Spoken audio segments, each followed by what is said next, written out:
Ratio है chapter 10 हो गया, क्लास 10th का ही। इसमें सबसे पहले हो गया लाल बटे कक्का, बहुत फेमस है, ठीक है।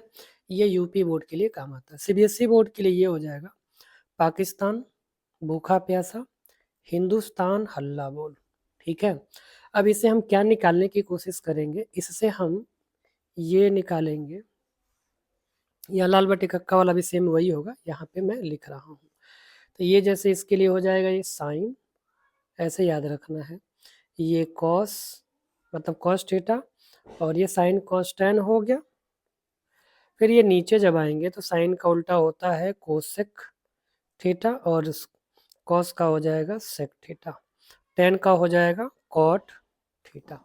अब यहाँ से निकलेगा कि यहाँ से ये निकालेंगे sine theta is equal to क्या हो जाएगा। पहले ये समझें कि यहाँ पे P का मतलब परपेंडिकुलर, B का मतलब बेस, P का मतलब परपेंडिकुलर, H का मतलब हाइपोटेनस, यहाँ भी हाइपोटेनस, B का मतलब बेस। अब अगर हमारे पास कोई एक ऐसे ट्रायंगल है, राइट एंगल ट्रायंगल, ठीक है, और ये 90 डिग्री है, इसका नाम हमने रख दिया ABC, और यहाँ पे कह दिया थीटा। तो थीटा के सामने वाला परपेंडिकुलर जो सबसे बड़ा होता है वो हाइपोटेनस हो गया, और जो बच गया वो हो जाएगा बेस। तो इस तरह से बेस, परपेंडिकुलर और हाइपोटेनस तीनों मिल गए। तो निकालते कैसे हैं ट्रायंगल में, जैसे दो साइड दिए हों, तीसरे को कैसे निकालते हैं, तो उससे पहले हमें फॉर्मूला पता होना चाहिए। तो फॉर्मूला के लिए यहाँ पे sine theta is equal to, ये जैसे अगर भूल जाता है तो ये यूज करेंगे, P बाई एच है ना, तो P बाई एच का मतलब perpendicular by hypotenuse. Cos theta का क्या हो जाएगा, इसमें है बेस बाई हाइपोटेनस, तो ये हो गया base by hypotenuse. Tan theta का हो जाएगा, ये हो जाएगा perpendicular by base.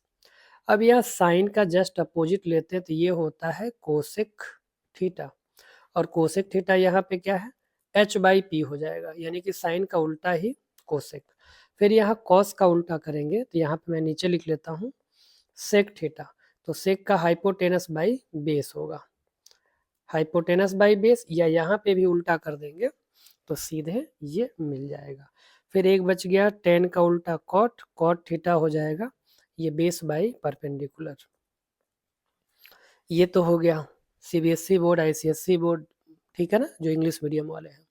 UP board के लिए यहाँ पे लाल बटे कक्का, एल से लंब होता है, के से कड़, ए से आधार, के से कड़, एल से लंब और ए से आधार। तो इनके लिए यहाँ पे साइन थीटा की जगह पे ये लिख सकते हैं लंब बटे आधार, ठीक है ना, तो मैं इधर ही लिख दूं, या फिर सेम ऐसे जैसे मैंने इसको लिखा है वही चीज़, ये लंब को परपेंडिकुलर, आधार को बेस कह दिया, फिर ये भी परपेंडिकुलर, कर्ण को हाइपोटेनस और बेस को आधार, यानी कि आधार को बेस।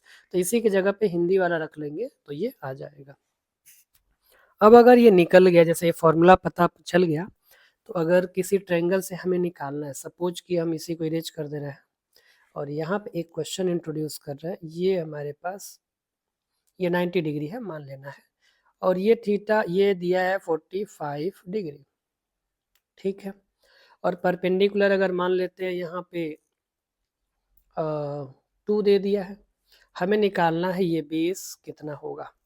तो ये बेस निकालने के लिए परपेंडिकुलर और बेस का फॉर्मूला किस में है, तो परपेंडिकुलर बेस ये 10 में है, ठीक है, तो ये हम यहाँ पे आएंगे 10 थीटा, और थीटा का जगह कितना है 45 डिग्री, तो 45 और परपेंडिकुलर बाई बेस होगा, तो परपेंडिकुलर हो गया 2 और बेस हमें निकालना है, और tan 45 की जो वैल्यू होती है वो होती है, tan 45 की वैल्यू कितनी होती है, ये tan 45 की वैल्यू होती है 1, तो ये हो गया 2 बाई बी।